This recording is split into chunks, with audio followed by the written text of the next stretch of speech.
Hello and welcome to the Random Access Show. I'm Leon Panopoulos, and in today's episode we'll be talking about Google's answer to the integration of ChatGPT in Bing, Google Bard. That's right, we'll be talking all about that, so sit tight and enjoy. I'm Leon Panopoulos and you're listening to the Random Access Show.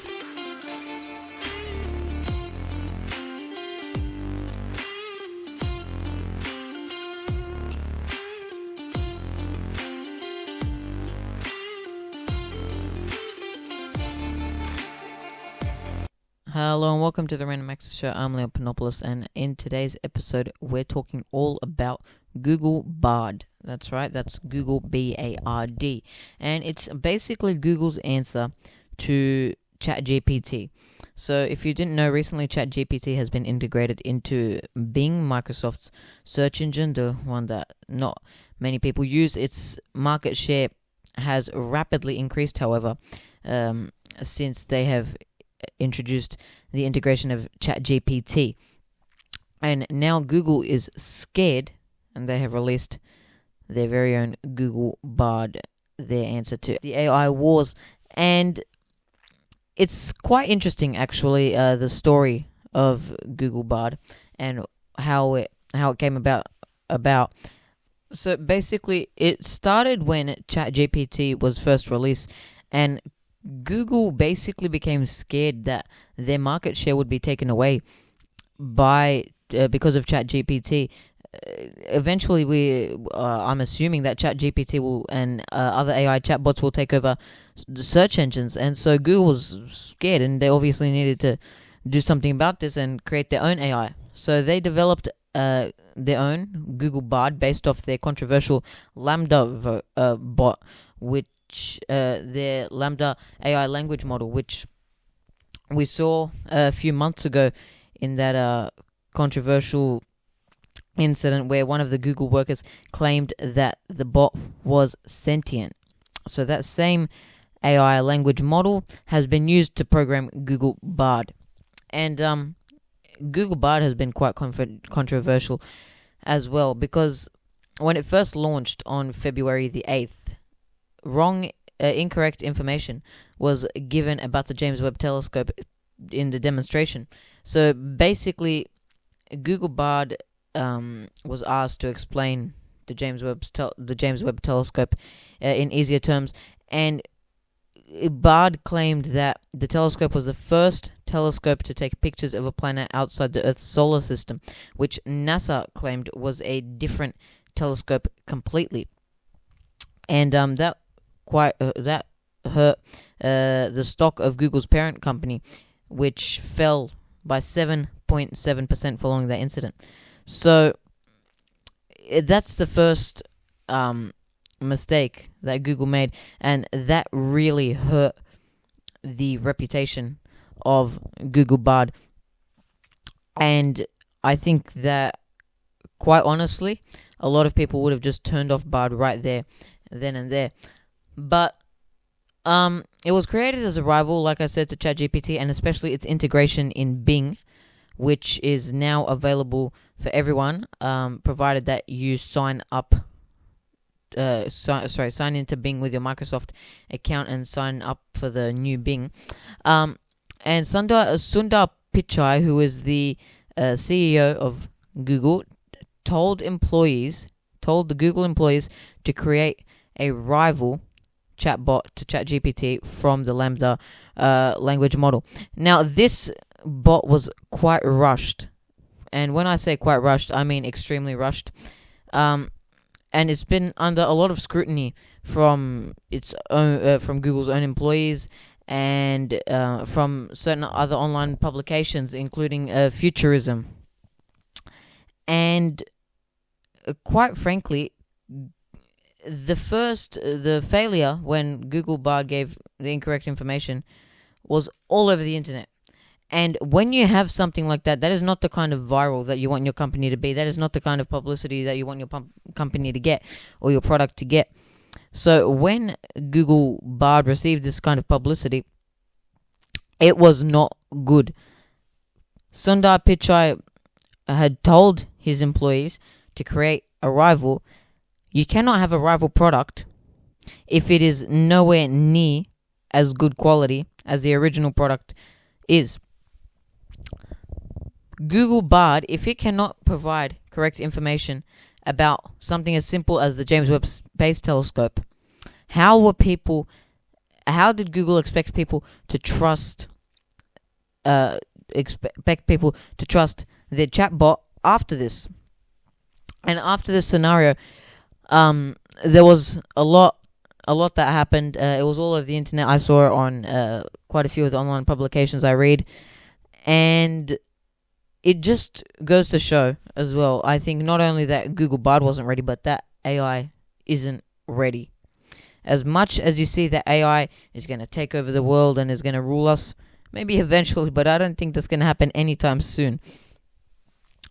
And I think that it was a good reminder for us that we need to remember that, AI is not too intelligent after all. Anyway, Google's Bard has actually been under quite a bit of its own controversy in the past few weeks because allegedly, according to online website The Information, Google actually trained Bard using ChatGPT responses that have been publicly shared. Now, this is allegedly, according to an online website, and it was all over the internet when this article was released. But what this means is, if it was true, right? Now, we don't know whether this statement is true, but if it was true, what this means is that Google does not have the capacity to create its own AI products, and therefore is relying heavily on products from rival companies. And now, why this is important is because people will lose trust in something that has been taken from another product. People will not want to go to somewhere, use a product that has been basically based off another product. So people will not want to use Google Bard if they know that it's been based off ChatGPT and ChatGPT responses. Why not just go to the original source, is what people will think. Now, Google sent a statement to another online publication, Win Future, which said that Bard did not rely on data from ChatGPT. The statement said, Bard is not trained on data from ShareGPT or ChatGPT, quote unquote. Now, another website, Android Police, has also tried contacting Google for a statement, but they have not yet heard back as of 14 hours before this episode was recorded. Now, it's still not known, it's unclear whether this data was used to train Bard, but it's also unclear whether Bard has used any training data from ChatGPT. Now, I want to talk about the availability of Google Bard, because right now ChatGPT is available basically all over the world, whereas Bard is currently in beta. It's in an experimental version, and if you actually go to the website, bard.google.com, there are a few requirements you have to meet. So, first of all, in Australia, it's not available.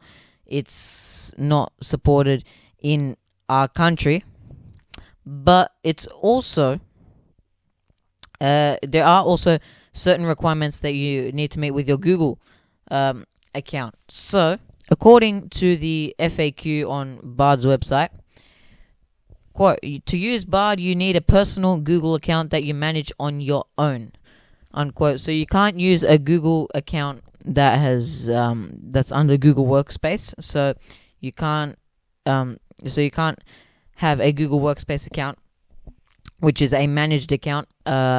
It won't let you use that on Google Bard. and you must also be over 18 or 18 or over. And it's not available in all countries. It's only available in in United States English, and it's not as advanced as I would say ChatGPT is. For example, also on the FAQ, can Bard help with coding is one of the questions. The answer says, quote, Bard can't help you with coding just yet. It is still learning to code. And responses about code aren't officially supported for now, unquote. So ChatGPT is far more advanced from what I can see in the frequently asked questions and from what I have seen from United States reviewers that have reviewed the product, Google Bard. It's not as, like I said, it's not as advanced as ChatGPT might be, and it doesn't have the scope to become as advanced as ChatGPT might become, is what I think. Google is just one company. OpenAI is a consortium of companies. Microsoft, Elon Musk is part of it, or he was at one point, and certain other major companies, including Infosys, and these massive companies have all joined together to create OpenAI and to create ChatGPT. We're already up to the second iteration of ChatGPT, which is based on GPT-4. Whereas Bard has just started out. It's not available everywhere. It has limitations to it, and it's just nowhere near as clever or as intelligent as ChatGPT is right now. And I think that maybe Bard will become a suitable rival in the future. But for now, I haven't seen anyone online preferring Bard over ChatGPT. And another thing that we're scared of is data collection. So data collection by Google, we know, is a massive, massive thing, right? Data that has been collected by Google is all over the internet, and Google does state that they collect your data when you're using Bard. According to their frequently asked questions, quote, when you interact with Bard, Google collects your conversations, your general location based on your IP address, your feedback, and usage information, unquote. Now, apparently, that data is used to help provide, improve, and develop their products and services. But we really don't know where this data is actually going.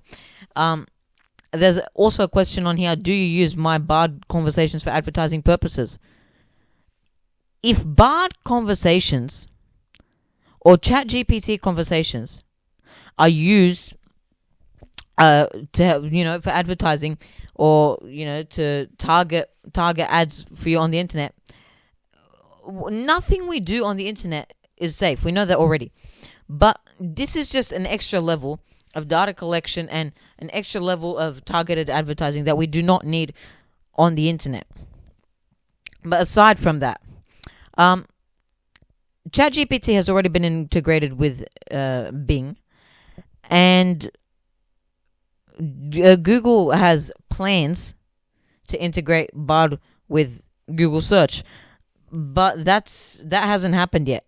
And until Bard can reach other countries other than the US and wherever else it's available, until Google can reach the majority of the world and at least support another language like Mandarin Chinese or Russian, the most spoken languages in the world, until Google can do that with Bard, I don't think it's ready for most people to be using just yet. And I think a lot of people will be using ChatGPT more than they're using Bard, and more than they probably ever will be using Google Bard. But that's just my opinion. That's it for Google Bard talk now. Let's bring in the quick stuff. And the E3 conference, which is a massive, massive gamers conference, has been officially cancelled. It's a massive gamers conference, which is E3 stands for Electronic Entertainment Expo, and it was expected to begin on the 13th of June. It hasn't been an in-person event since 2020, and it wasn't a surprise to most gamers. Microsoft, Sony, Nintendo, Sega, they all made statements saying that they weren't going to take part before the conference made the statement that they weren't going to be going ahead with it. So Microsoft, Sony, and Nintendo and Sega, they all pulled out before E3 itself actually pulled out and said we're not continuing this conference.